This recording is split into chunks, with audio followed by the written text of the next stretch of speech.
Hello students, তোমাদের সবাইকে আমাদের চ্যানেলে ওয়েলকাম জানাই। আজকে আমরা তোমাদের ক্লাস 7-এর দেখো গণিত প্রভা থেকে কোষে দেখি 1.4 যেটা রয়েছে সেটার আমরা সমস্ত প্রশ্নের আনসার একটা ক্লাসে দেখে নেব। আগের ক্লাসে আমরা 1.3 সলভ করে নিয়েছিলাম। যারা আগের ক্লাসটি দেখোনি তারা চ্যানেলের প্লেলিস্ট অপশানে গিয়ে ক্লাস 7-এর তোমরা গণিতের ম্যাথসের একটা আলাদা প্লেলিস্ট পাবে, সেখান থেকে আগের বিভিন্ন কোষে দেখি যে প্রশ্নগুলো রয়েছে 1.1, 1.2, 1.3 সেগুলো তোমরা অবশ্যই দেখে নিও। দেখো এখানে বিভিন্ন চিত্র দেওয়া হয়েছে, চিত্র দিয়ে পরিসীমা পরিমাপ করতে বলা হয়েছে। পরিসীমা মানে বেড়া দিতে যে জায়গাটা লাগে। বেড়া দেওয়া মানে আমরা কখনো ভিতরের যখন জায়গা বলবো, ভিতরের জায়গা মানে হচ্ছে ক্ষেত্রফল, কিন্তু সাইডে সাইডে শুধু যদি আমরা বাউন্ডারির কথা ভাবি তাহলে বেড়া দিতে গেলে যে জিনিসটা দরকার হয় সেটাই হচ্ছে পরিসীমা। যখন কোনো জিনিসে বেড়া দিতে হয় তখন সেটা পরিসীমা বলা হয়। যে দেওয়ালগুলো আমরা চারদিকে, মানে এখানে তিনটে দিক রয়েছে, এখানেও তিনটে দিক রয়েছে, এখানে চারটে দিক রয়েছে। যখন বাইরের দিকগুলোর কথা বলবো এবং সেখানে যখন কোনো প্রাচীর দেওয়া হবে, বেড়া দেওয়া হবে, শুধু বাউন্ডারিগুলোর যখন আমরা টোটালটা করব, মাপটা নেব, সেটা হচ্ছে পরিসীমা। কেমন? ত্রিভুজের ক্ষেত্রে পরিসীমা মানে হচ্ছে ত্রিভুজের তিনটে বাহুর যোগফল। চতুর্ভুজের ক্ষেত্রে পরিসীমা মানে হচ্ছে তার চারটে বাহুর দৈর্ঘ্যের যোগফল। এখানে দেখো কটা বাহু রয়েছে, 1, 2, 3, 4, 5, 6, মানে ষড়ভুজ। ষড়ভুজের ক্ষেত্রে তার 6টা বাহুর যোগফল হয় পরিসীমা। পঞ্চভুজ যদি হয়, পঞ্চভুজ যদি আমরা অঙ্কন করে ধরি, এরকম একটা অঙ্কন করেছি 1, 2, 3, 4, 5, পঞ্চভুজের ক্ষেত্রে যেমন দেখো 1, 2, 3, 4, 5, এটা পঞ্চভুজ, তাহলে তার 5টা বাহুর যোগফল হবে পরিসীমা। কেমন? তাহলে সিম্পলি আমরা কি করব, এখানে শুধুমাত্র আমাদের যোগ করতে হবে। এখানে 8 আর 8 16, 16 আর 5 যোগ করলে হয়ে যাচ্ছে 21 সেমি, তাহলে এটা হচ্ছে পরিসীমা। এখানে তিনটে বাহুর দৈর্ঘ্য বলেছে 12, 5 আর 10 যোগ করবে হয়ে যাবে 27 সেমি। এগুলো বোঝানোর কিছুই নেই, আমি তোমাদের জাস্ট বলে দিলাম যে পরিসীমা মানে হচ্ছে সব দিকগুলো যোগফল করতে হয়, তাই না? তাহলে এখানে দেখো বর্গক্ষেত্র দিয়েছে যা প্রত্যেকটা বাহু 8 সেমি করে, তাহলে চারটে বাহুর কথা হবে, 4টে 8 যোগ করলে হচ্ছে 32 সেমি। এরপরে এই যে চিত্রটা দেওয়া হয়েছে কোনোটা যেন বাদ না যায়, খেয়াল করবে যে এখানে 6টা বাহু আছে, তাহলে 6টা নাম্বার বসবে। প্রথমে 10 সেমি বসালাম, তারপর 4, তারপর 4, তারপর আবার 10, তারপর 4, তারপর 4, সব যোগ করবে। দেখো 10 আর 10 20, 20 আর 4 24, আর 4 28, 28 আর 4 32, আর 4 হয়ে যাচ্ছে 36, তাহলে 36 সেমি হবে আনসার। এরপর এই ছবিটাতে দেখো দুই দিকে এটা আয়তক্ষেত্র। আয়তক্ষেত্র মানে কি, যাদের বিপরীত বাহুগুলো পরস্পর সমান আর সমান্তরাল হয়। দেখো 10 আর 10 বিপরীত বাহুগুলো সমান প্লাস সমান্তরাল, এদিকে এই 20 আর 20 দেখো বিপরীত বাহুগুলো সমান এবং সমান্তরাল। তাহলে এখানে পরিসীমা মানে কি, চারটে বাহু যোগফল করতে হবে আমাকে। আমরা এখন সূত্র করছি না, সূত্রও হয়, যেমন এখানে বর্গক্ষেত্রের সূত্র হবে, পরিসীমার সূত্র হবে 4 গুণিত বাহু, যেহেতু বর্গক্ষেত্রে 4টে বাহু দৈর্ঘ্য সমান। এই আয়তক্ষেত্রের ক্ষেত্রে সূত্র বার করা যায়, কেমন 2 ইন্টু দৈর্ঘ্য যোগ প্রস্থ, কিন্তু আমরা এখন সূত্রতে করবো না, ছবি দেখে শুধু সিম্পলি যোগ করে বার করব। কেমন?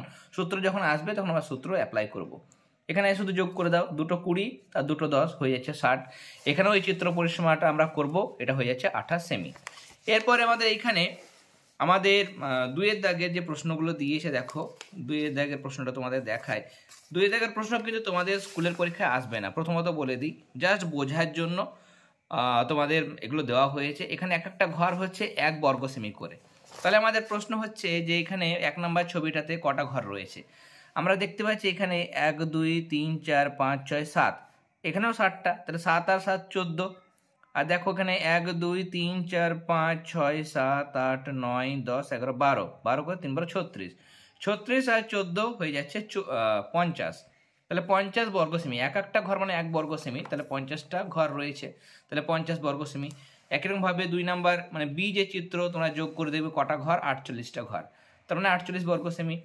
তারপরটা তো 48 হবে, ডিটাও 42 হবে, ই যেটা সেটাতে 51 বর্গ সেমি হবে। এফেরটা বুঝিয়ে দিই।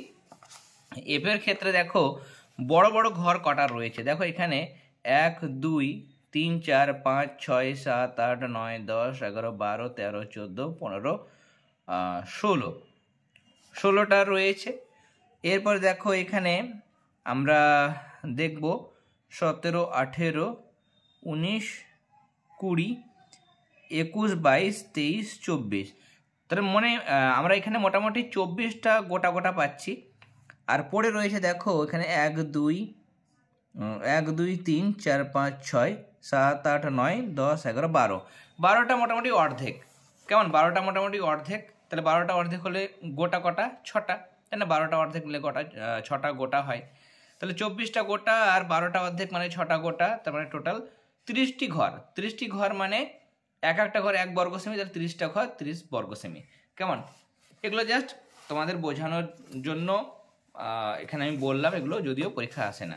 এবার আমাদের মূল প্রশ্ন চলে যাব আমরা। এখানে বলছে যে বর্গমূল করি। এখানে 5 স্কোয়ার প্লাস ইন্টু দিয়ে বলেছে 8 স্কোয়ার।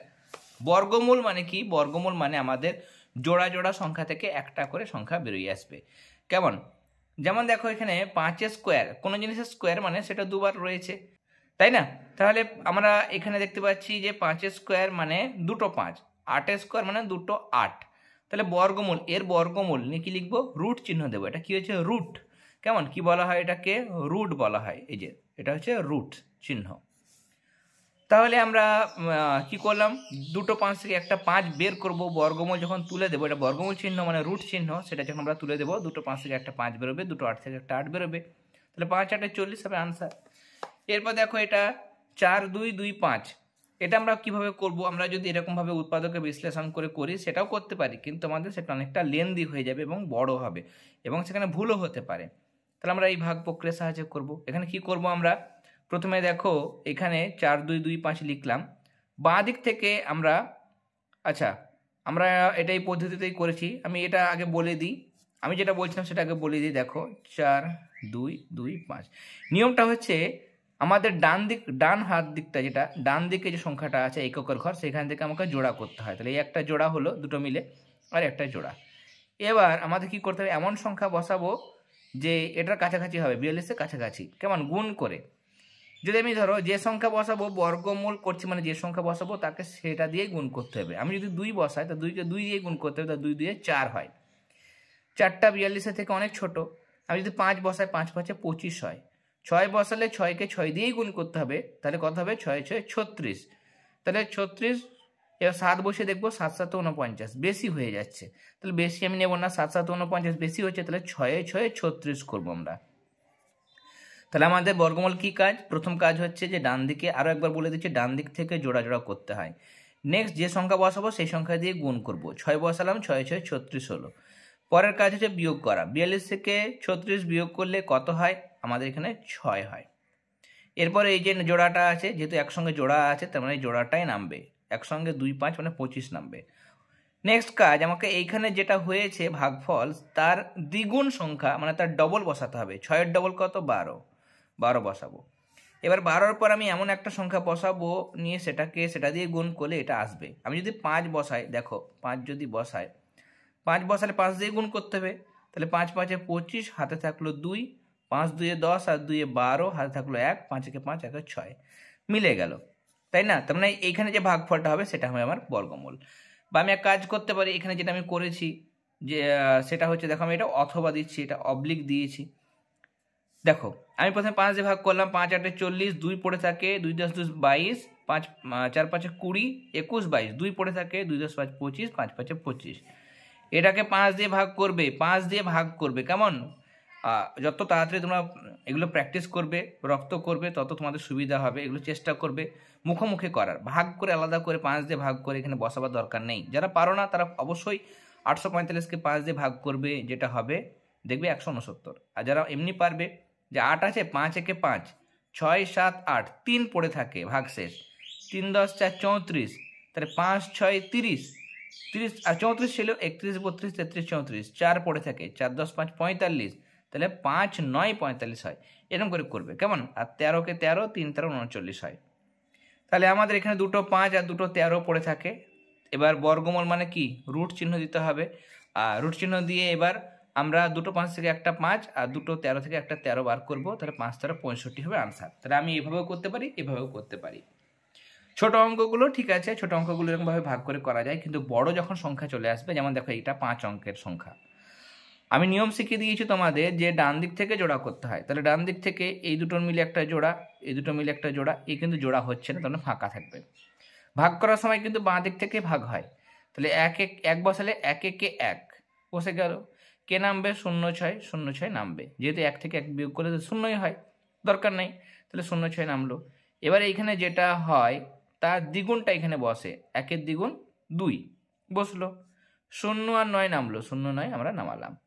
এবার এখানে আমাদের কি করতে হবে দেখো, আমি এখানে যখন 0.6টা নামিয়েছি, 0.6টা নামিয়েছি আর এদিকে 2 দিয়েছি, 2-এর পর যদি আমি একও বসাই, 2-এর পর যদি একও বসাতাম তাহলে 21 হতো, সেটা 6-এর থেকে বড় হতো যদি আমি 0.6 না নামাতাম। তোমাদের যদি বুঝতে অসুবিধা হচ্ছে আমি এটা আরও একবার এখানে করে তোমাদের বোঝাচ্ছি। দেখো 106.09 আমি জোড়া জোড়া করলাম, দেখো ভালো করে বোঝো স্টেপ বাই স্টেপ।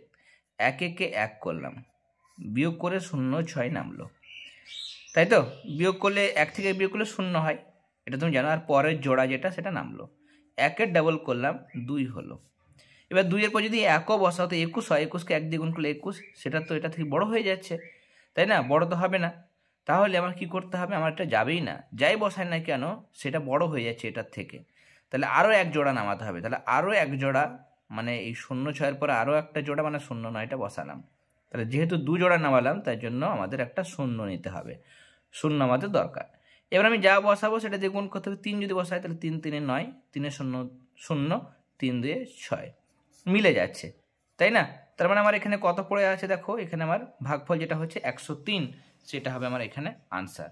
ওকে, এরপর দেখো এটার বর্গমূল, এখানেও আমরা একই রকমভাবে করবো। 1 জোড়া, এই দুটো মিলে আমার একটা জোড়া, আর এই দুটো মিলে একটা জোড়া।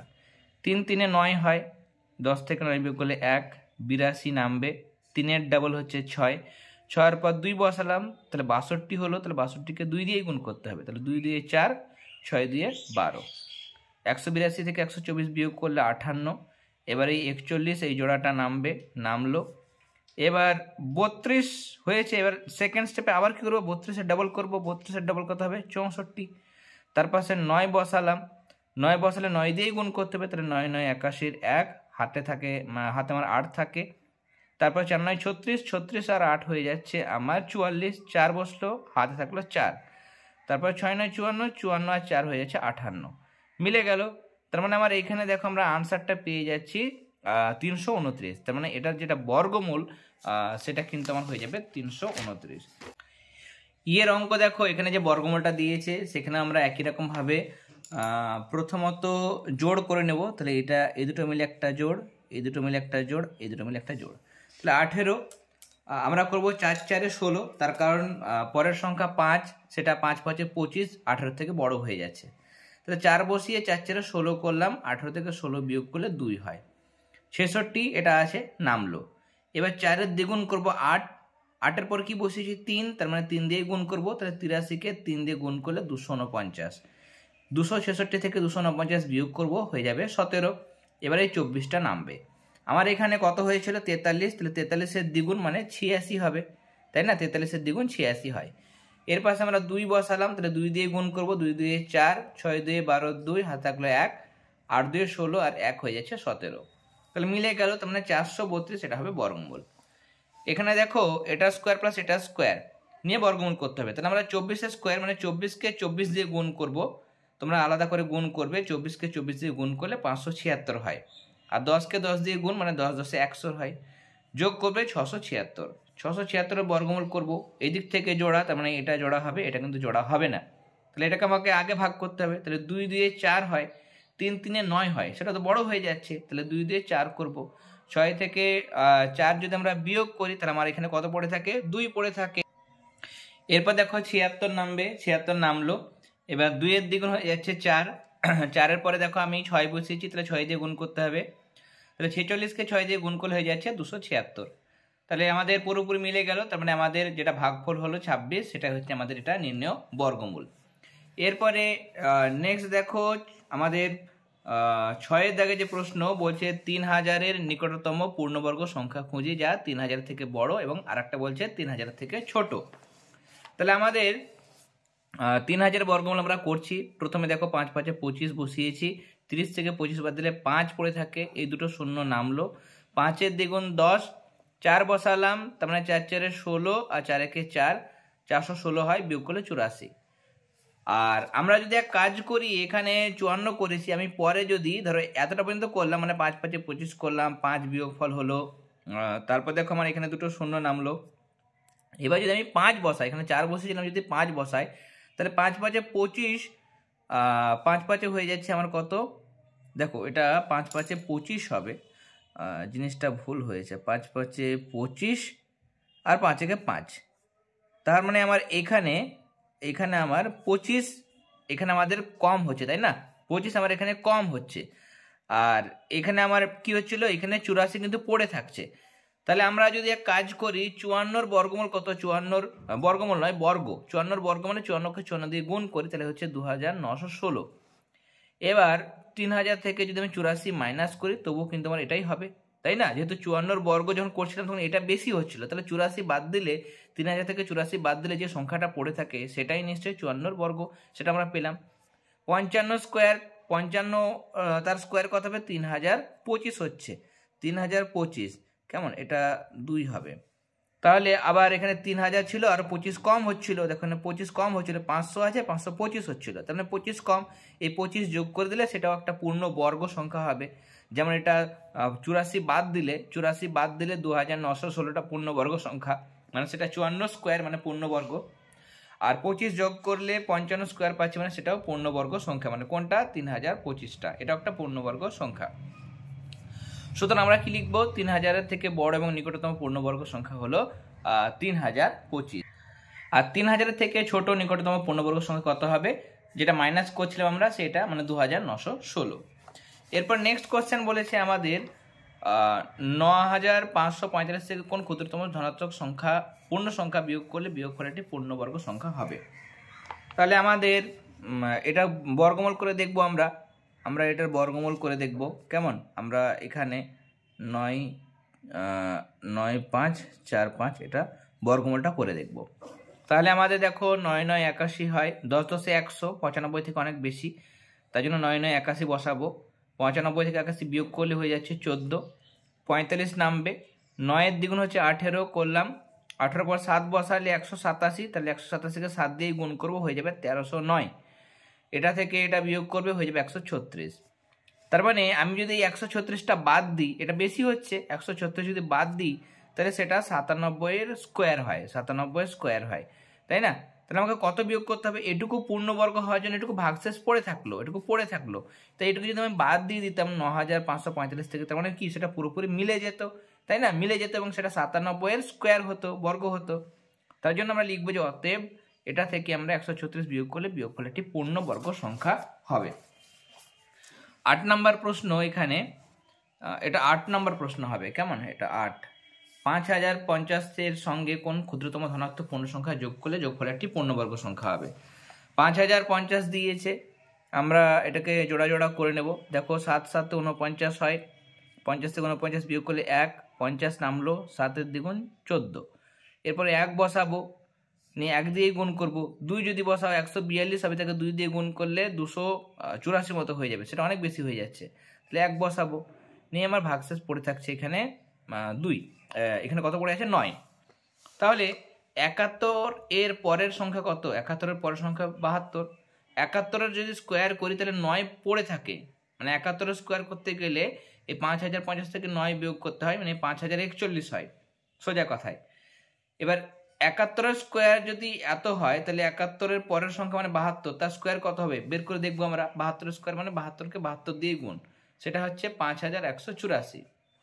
এবার এতের সঙ্গে যে ক্ষুদ্রতম ধনাত্মক পূর্ণ সংখ্যা যোগ করলে যোগফল একটি পূর্ণবর্গ সংখ্যা হবে, সেই সংখ্যাটি কত হবে, সেই সংখ্যাটি হচ্ছে যে আমার এটা তো আছে 5050, সেটা থেকে বিয়োগ যদি বলতো তাহলে কত বিয়োগ করতে হবে যদি বলতো প্রশ্নটাতে, তাহলে আমি এই 5050 থেকে 9 বিয়োগ করলে বিয়োগফল একটা পূর্ণবর্গ সংখ্যা হবে, সেটা আনসার করে দিতাম। কিন্তু বলেছে কত যোগ করলে, তাহলে কত যোগ করব, তাহলে 71 স্কোয়ারের ঠিক যে পরের যে বর্গ সেটা আমার সেই সংখ্যাটা নিতে হবে, তাই 71-এর পরের যে সংখ্যা সেটা হচ্ছে 72, তার বর্গ করব, সেটা হচ্ছে 5184। তাহলে 5184 আছে কত, 5050, তাহলে বিয়োগ করলে আমরা বলতে পারবো যে 134 যদি যোগ করা হয় তাহলে যে যোগফলটা হবে সেটা একটা পূর্ণবর্গ সংখ্যা হবে। 5050 থেকে যদি 134 যোগ করো 5184 হবে, সেটা কার স্কোয়ার, 72 স্কোয়ার, তার মানে সেটা কি হবে, একটা পূর্ণবর্গ সংখ্যা হবে। 9-এর প্রশ্ন, বারুইপুরে এক পেয়ারা বাগানে এতগুলো পেয়ারা গাছ লাগানো হয়েছে, যতগুলো সারিতে পেয়ারা গাছ লাগানো হয়েছে প্রতি সারিতে ততগুলি পেয়ারা গাছ আছে, মানে জটা সারি, ধরো 2টো সারি, তাহলে প্রত্যেকটা সারিতে 2টো করে, যদি ধরো এরকম করে 10টা সারি আছে, 10টা সারি, তাহলে প্রত্যেকটা সারিতে 10টা করে চারা গাছ, মানে যটা লাইন এক একটা লাইনে তটা পেয়ারা গাছ। যদি 9টা লাইন হয়, এমনি করে 1টা 2টো 3টে 4টে করে 9টা লাইন হয়, তো এক একটা লাইনে বা এক একটা সারিতে 9টা করে গাছ। এটাই বলতে চাইছে যে যতগুলো তোমার সারি ততগুলোই তোমার এক একটা সারিতে পেয়ারা গাছ থাকবে। তাহলে কি দুটো যদি সারি হয়, তো দুটো সারিতে এক একটা সারিতে 2টো করে, তাহলে মোট কটা হচ্ছে? 4টে হচ্ছে, তাই না? 3টে সারি হলে এক একটাতে 3টে করে, তাহলে 3টে 3টে 3টে 3 3 9 হয়ে যাচ্ছে। তার মানে বর্গ হচ্ছে, তাই না? বর্গ হচ্ছে, তার মানে বর্গ থেকে বর্গমূল করলে আমি কি পেয়ে যাব? সারি সংখ্যাটা পেয়ে যাব। তাহলে 1764-এর বর্গমূল করছি, বর্গমূল আমরা এখানে করেছি, দেখতে পাচ্ছ 42, তাই না? 4 4 16, 17 থেকে 16 বাদ দিলে 1 হয়, 64 নামলো। 4-এর ডবল হচ্ছে 8, 8-এর পাশে 2 বসালাম, 82, 82কে তাহলে 2 দিয়ে গুণ করতে হবে, হয়ে যাবে 164। তার মানে বর্গমূল আমার কত হলো? 42। তার মানে প্রতি সারিতে 42টি পেয়ারা গাছ আছে। তার মানে আমার সারি সংখ্যাও 42টা, একটা দুটো করে 42টা লাইন আছে, আর এক একটা লাইনেও 42টা করে পেয়ারা গাছ আছে।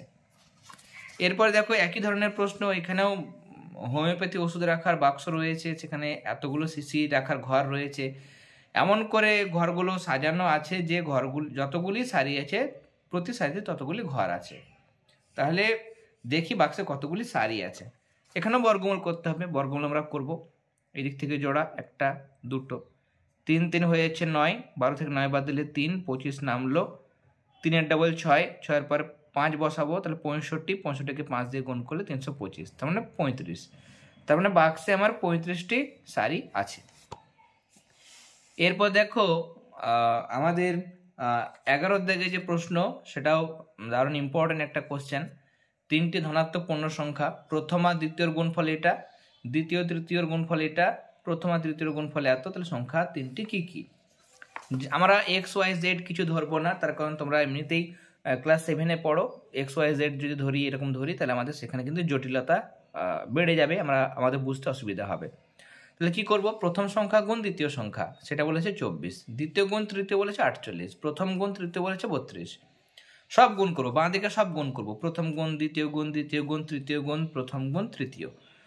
যখন আমরা এদিকে করবো বাঁ দিকে, তাহলে প্রথম কবার আসছে দেখো, প্রথম 2বার, দ্বিতীয় এই দেখো দ্বিতীয়, এই দেখো দ্বিতীয়, মানে দ্বিতীয় 2বার, তৃতীয় ডবল, 2বার করে আসছে। তার মানে গুণ করছো, তার মানে কি সব ডবল করে আছে, মানে সবার মাথা স্কোয়ার হবে, প্রথমের মাথা স্কোয়ার, দ্বিতীয় মাথা স্কোয়ার, তৃতীয় মাথা স্কোয়ার। আর 24 গুণ 48 গুণ 32 লিখলাম।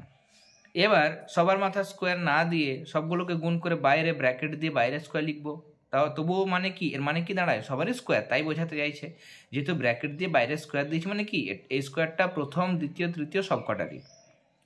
এবার 24কে ভাঙবো, দেখো 4 6 24 হয়, 48কে ভাঙবো, 6 8 48, 32কে ভাঙলাম, 8 4 32 হয়। এরকম করে ভাঙার কারণ আছে, যেহেতু বর্গমূল যখন করব তখন জোড়া জোড়া থেকে আমরা সংখ্যাগুলো বার করতে পারবো। এবার দেখো প্রথম সংখ্যা গুণ দ্বিতীয় সংখ্যা গুণ তৃতীয় সংখ্যা, বর্গমূল চিহ্ন তুলে দিয়েছি, তাই না? আমাদের কি আছে এখানে, মানে বর্গমূল নয়, বর্গ আছে, বর্গ আছে, স্কোয়ার রয়েছে। স্কোয়ার থেকে, আচ্ছা আমি এখানে যদি ধর আমাদের কত ছিল একটা করি, আমি এটা আমাদের কি ছিল? স্কোয়ার ছিল। এবার আমি কি করব, এই দিকে বর্গমূল করবো, এদিকেও বর্গমূল করবো, তাহলে দুই দিকে আমি বর্গমূল করছি। আমার এটা স্কোয়ারটা দেওয়াই ছিল, দেখো আগের লাইনে আমাদের স্কোয়ারটা ছিল মা দিকে, এই যে স্কোয়ার। এবার আমি বর্গমূল করবো, মানে এদিকেও বর্গমূল করতে হবে, এদিকেও বর্গমূল করতে হবে। এবার দেখো বা দিয়ে যখনই আমি বর্গমূল তুলবো, তো বর্গমূল আর স্কোয়ার কেটে যায়। তো ধরো তোমাকে বলছি আমি 4-এর বর্গ কত হয়? 4 4 16 হয়, তাই তো? এবার আমি যদি বর্গমূল তুলে দিই, তাহলে কত হবে? বর্গমূলও করে দিই, তাহলে কত হবে? 4। তার কারণ দেখো 4-এর স্কোয়ার 16, 16-এর বর্গমূল করো, কত হবে? 4। তার মানে ওই রুট আর স্কোয়ার পরস্পর কাটে, রুট আর স্কোয়ার পরস্পর কেটে ভেতর কাটটাই উত্তর হয়, তাই তো? তাহলে প্রথম লিখবো আমি প্রথম সংখ্যা গুণ, এখানে আমাদের হবে দ্বিতীয় সংখ্যা গুণ, এটা হবে আমার তৃতীয় সংখ্যা। কত হবে? 2 4, 4 স্কোয়ার লিখলাম, 2 6 6 স্কোয়ার লিখলাম, 2 8 8 স্কোয়ার লিখলাম। 2 4 থেকে একটা 4, 2 6 থেকে একটা 6, 2 8 থেকে একটা 8 বেরোলো। 4 6 24, 24কে 8 দিয়ে গুণ করলে 192, তার মানে 192 হচ্ছে এখানে 3টে সংখ্যার গুণফল। এবার প্রশ্নে বলেছিল প্রথম আর দ্বিতীয় গুণ করে 24 হয়, আর এখানে বলছে প্রথম দ্বিতীয় আর তৃতীয় 3টাকে গুণ করে 192 হয়। তাহলে 3টেকে গুণ করে 192, দ্বিতীয় আর তৃতীয় গুণ করে 48, তাহলে 48 দিয়ে ভাগ করলে দ্বিতীয় তৃতীয় দিয়ে ভাগ করছি, তার মানে কি পাবো? প্রথম পাবো। তাহলে 48 দিয়ে ভাগ করলে প্রথম সংখ্যা পেয়ে যাচ্ছি আমি 4। 3টে সংখ্যাকে যদি দ্বিতীয় সংখ্যা বার করবো মানে কি প্রথম আর তৃতীয়র গুণফল দিয়ে ভাগ করব। প্রথম আর তৃতীয়র গুণফল কত দেখো? প্রথম আর তৃতীয়র গুণফল 32, তাহলে 32 দিয়ে ভাগ করলে আমরা দ্বিতীয় সংখ্যা পাবো। তৃতীয় সংখ্যা বার করতে গেলে তৃতীয় নেই এমন জিনিস, মানে প্রথম আর দ্বিতীয় সংখ্যার গুণফল দিয়ে ভাগ করব। প্রথম আর দ্বিতীয় সংখ্যার গুণফল 24, তাহলে 24 দিয়ে ভাগ করলে তৃতীয় সংখ্যা পেয়ে যাব। তাহলে এরকম ভাবে আমরা সংখ্যাগুলো পেয়ে যাব। নেক্সট বলছে একজন মানে একটা ক্লাব যতজন সদস্য আছে প্রত্যেকে 5 গুণ টাকা চাঁদা দিয়েছে, মানে সদস্য সংখ্যার 5 গুণ। যদি 10 জন থাকে তাহলে 10-এর 5 গুণ কত? 50, তাহলে 50 টাকা করে এক একজন দিয়েছে, এটাই বলতে চাইছে। মোট এত টাকা উঠেছে, তাহলে ক্লাবের সদস্য সংখ্যা কত? তাহলে আমাদের 5 গুণ যেহেতু দিয়েছে, তাহলে 5 দিয়ে প্রথমে ভাগ করে নেব। তাহলে 5 দিয়ে ভাগ করলে আমার হচ্ছে এটা 1 0 3 0 4 1। এবার আমাকে বর্গমূল করতে হবে, কারণ এখানে ভালো করে খেয়াল করো প্রত্যেক সদস্য যতজন সদস্য আছে প্রত্যেকের সদস্য সংখ্যার 5 গুণ চাঁদা দিয়েছে, তাই না? তাহলে তত গুণ যদি দিত, মানে যত সদস্য প্রত্যেকে যদি তত টাকা করেই দিত, তাহলে কত টাকা উঠতো সেটা আমরা বর্গ করে বার করি। আর উল্টো কতজন সদস্য বার করতে গেলে বর্গমূল করি। তাহলে এখানে 5 গুণ বলেছিল, তার জন্য আমি 5 দিয়ে ভাগ করে নিলাম। এবার বলছে যতজন সদস্য তত টাকা করে চাঁদা দিয়েছে, নিয়ে আমার এই টাকাটা উঠেছে। তাহলে কতজন সদস্য? তাহলে বর্গমূল করতে হবে আমাকে, যেহেতু এটা বর্গ করেই বার করা আছে, সদস্য সংখ্যার বর্গ করে এই টাকাটা। আর এই টাকাটা ছিল সদস্য সংখ্যার বর্গ করে তার 5 গুণ করে এই টাকা। তা 5 দিয়ে ভাগ করলাম, নিয়ে সদস্য সংখ্যার বর্গ বেরোলো এটা, তাই না? সদস্য সংখ্যার বর্গ মানে প্রত্যেকে যতজন সদস্য আছে ততজন যদি তত টাকা করে চাঁদা দিত, তাহলে এই টাকাটা উঠতো। তাহলে সদস্য কত? বর্গমূল করব। বর্গমূল করছি আমরা, এখানে 3 3 9, 10 থেকে 9 বাদ দিলে 1, 30 নামলো, 3 এর ডাবল 6, 6-এর পাশে 2 বসালাম, 62 হলো। 62কে 2 দিয়ে গুণ করবো 124, বিয়োগ করলে 6, 41 নামবে, 32-এর ডাবল 64, পাশে 1 বসালে 641, তাহলে 1 দিয়ে গুণ করবো 641 হয়। তার মানে আমার 321 হচ্ছে আনসার। তার মানে ক্লাবের সদস্য সংখ্যা 321 জন। এরপর 13 নম্বর প্রশ্ন, দার্জিলিংয়ের এক বাগানের মালিক মোট এতটি কমলালেবু পেড়েছেন, সেই কমলালেবুর কতগুলি ঝুড়ি এনে তার প্রতিটিতে ঝুড়ির সংখ্যার সমান কমলালেবু রাখতে গিয়ে দেখেন 9টি কমলালেবু কম পড়েছেন। তাহলে কতগুলো ঝুড়ি এনেছিলেন? 9টা কম পড়েছে, তাহলে যদি সব কটা ঝুড়িতে সমান সংখ্যা থাকতো কমলালেবু, তাহলে 9টা আর একটু 9টা থাকলে আমার হয়ে যেত, তাই না? তাহলে 9টা আমি যোগ করে দিচ্ছি। 1080টা এনেছিল, 9টা যোগ করে দিচ্ছি। নিয়ে ভাবছি যে আমার এতটা কমলালেবুর সংখ্যা আমার হতো যদি 9টা আরও এক্সট্রা সে আনতো, কত হতো? 1090। এবার আমরা কী করবো? এবার বর্গমূল করবো।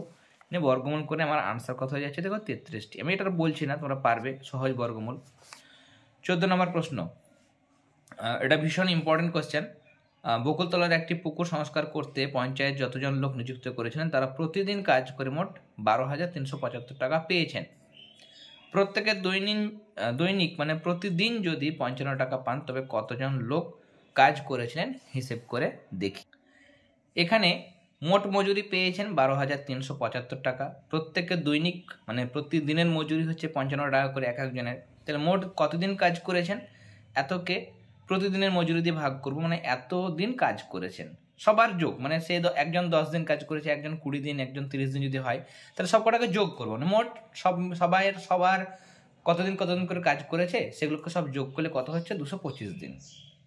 এবার বলছে পুকুর সংস্কার করতে পঞ্চায়েত যতজন লোক নিযুক্ত করেছেন তারা ততদিন কাজ করেছিলেন। তাহলে ততদিন কাজ করে লোক কত ছিল বার করতে গেলে কি করতে? বর্গমূল আমাদের এখানে করতে হবে। তাহলে বর্গমূল করবো, এটা আমরা এরকম ভাগ করে করেছি। 225কে 3 দিয়ে ভাগ করলে 75, 75কে 3 দিয়ে ভাগ করলে 25, 25কে 5 দিয়ে ভাগ করলে 5 5 25, 2 3 2 5 পাচ্ছি। তাহলে 2 3 থেকে একটা 3 বেরোবে, 2 5 থেকে একটা 5 বেরোবে, তার মানে 3 5 15। তাহলে 15 জন লোক কাজ করেছিলেন, এটা হবে আনসার। এরপরে নেক্সট এই প্রশ্নগুলো ভীষণ ইম্পর্টেন্ট। প্রশ্নবিচিত্রা খুব শীঘ্রই আমাদের চ্যানেলে শুরু হয়ে যাবে, তখন তোমরা এই প্রশ্নগুলো পাবে। 4 অঙ্কের বৃহত্তম পূর্ণবর্গ সংখ্যা, খেয়াল করো 4 অঙ্কের হতে হবে, বৃহত্তম এবং পূর্ণবর্গ সংখ্যা হতে হবে। যেটা দেখো 12, 18, 30 এই দিয়ে বিভাজ্য, মানে এই দিয়ে ভাগ করলে মিলে যায়। কোন সংখ্যা সেটা? 4 অঙ্কের কোন বৃহত্তম পূর্ণবর্গ সংখ্যা যেটা কিনা এগুলোতে ভাগ করলে মিলবে? তাহলে প্রথমে আমরা কোনো জিনিস ভাগ করে মিলে যায়, সেটা বার করতে গেলে কি করি আমরা? বর্গমূল, মানে আমরা তাদের লসাগু করি, তাই না? যদি বলি 2 আর 3 দিয়ে ভাগ করে মেলে কোন সংখ্যা, তাহলে 2 আর 3 এর লসাগু করে বলবো আমরা 6। যদি বলে 3 আর 4 দিয়ে ভাগ করলে মেলে আমরা একটা সংখ্যা বলো, তাহলে 3 আর 4 লসাগু করে বলবো 3 4 12, তাই না? বা 2 আর 6 যদি বলে, তাহলে 2 আর 6 এর লসাগু হচ্ছে 6, তার মানে 6 দিয়ে 2 আর 6কে ভাগ করে মিলে যায়, তার মানে লসাগু করতে হয়। তাহলে লসাগু আমরা করেছি, এখানে দেখো লসাগু পাশে করে দেওয়া হয়েছে। 2 দিয়ে ভাগ করেছি 6, 9 2 18, 15 2 30, 3 দিয়ে করেছি 3 2 6, 3 3 9, 3 5 15। লসাগু কত হচ্ছে? 2 গুণ 3 গুণ 2 গুণ 3 গুণ 5 হয়ে যাচ্ছে 180। তার মানে এটা দিয়ে বিভাজ্য ক্ষুদ্রতম সংখ্যা হচ্ছে 180। কিন্তু আমাকে বলেছে পূর্ণ বর্গ হতে হবে। 180 কি পূর্ণ বর্গ? না, 180 পূর্ণ বর্গ নয়।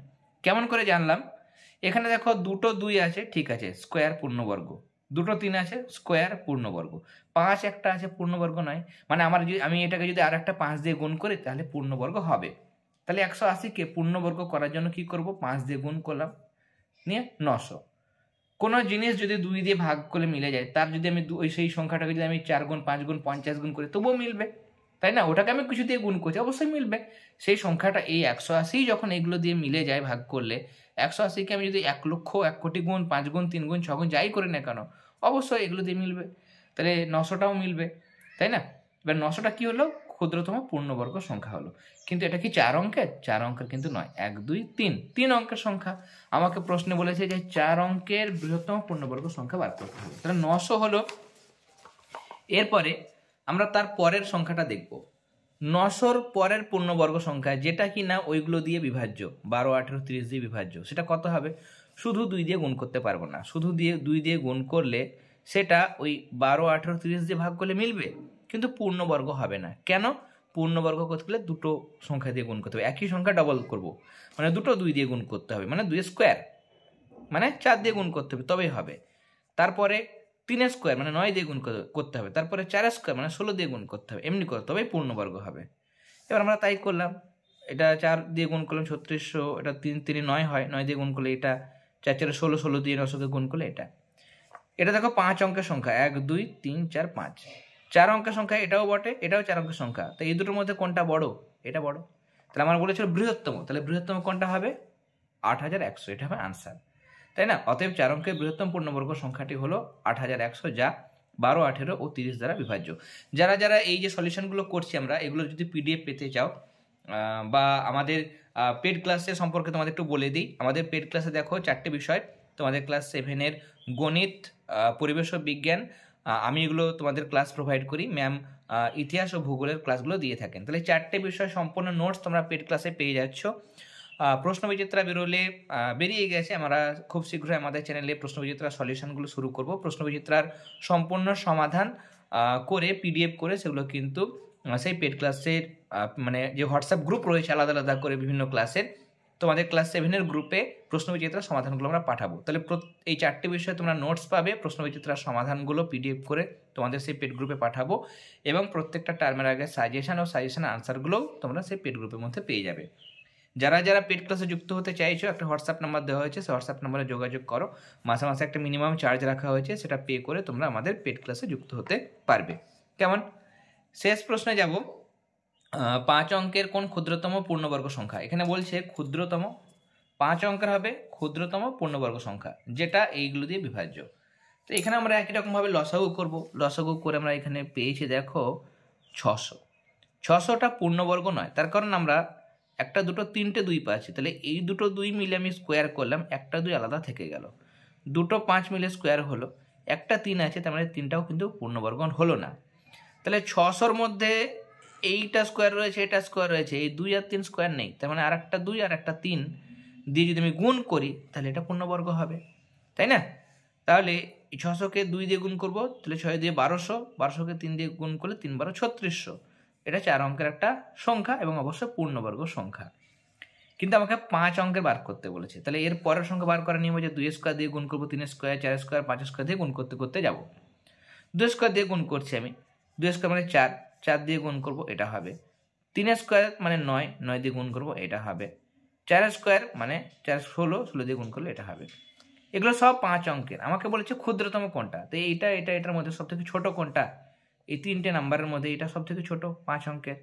তার মানে এটা হবে আনসার, মানে এই 5 অঙ্কের ক্ষুদ্রতম পূর্ণবর্গ সংখ্যা হচ্ছে এটা, যেটা কিনা 8, 12, 20 এবং 25 দ্বারা বিভাজ্য। তাহলে আজকে আমরা দেখো তোমাদের ক্লাস 7-এর গণিত প্রভা থেকে কোষে দেখি 1.4 সমস্ত প্রশ্নের আনসারগুলো দেখে নিলাম। ক্লাসটি ভালো লেগে থাকলে অবশ্যই ক্লাসটিতে লাইক দেবে, আর যারা এখনো পর্যন্ত চ্যানেলটি সাবস্ক্রাইব করনি অবশ্যই সাবস্ক্রাইব করে নিও। ক্লাস 7-এর তোমাদের পেড ক্লাসের 4টে বিষয় অর্থাৎ পরিবেশ ও বিজ্ঞান, গণিত, ইতিহাস, ভূগোল, এই 4টে বিষয়ের ক্লাস আমাদের চ্যানেলে শুরু হয়ে গেছে। সমস্ত সাবজেক্টের প্লেলিস্টের লিঙ্ক তোমরা এই ভিডিওর ডেসক্রিপশন বক্সের মধ্যে পেয়ে যাবে, বা চ্যানেলের প্লেলিস্ট অপশানে গিয়েও তোমরা দেখে নিতে পারবে ক্লাসগুলো। আর প্রশ্নবিচিত্রা খুব শীঘ্রই আমরা আমাদের চ্যানেলে শুরু করব, কয়েকদিনের মধ্যে, আগামী 2-1 দিনের মধ্যেই শুরু করে দেবো। সেগুলোর ক্লাসও তোমরা কিন্তু আমাদের চ্যানেলে পেয়ে যাবে। তাই এখন থেকে তোমরা চ্যানেলটি সাবস্ক্রাইব করে নাও, আর যারা যারা পেড ক্লাসে যুক্ত হতে চাইছো তারা দেরি না করে যে হোয়াটসঅ্যাপ নাম্বার দেওয়া ছিল সেটাতে যোগাযোগ করো। তাহলে আজকের ক্লাসে এতটাই, তোমরা সবাই খুব ভালো থেকো। All the very best.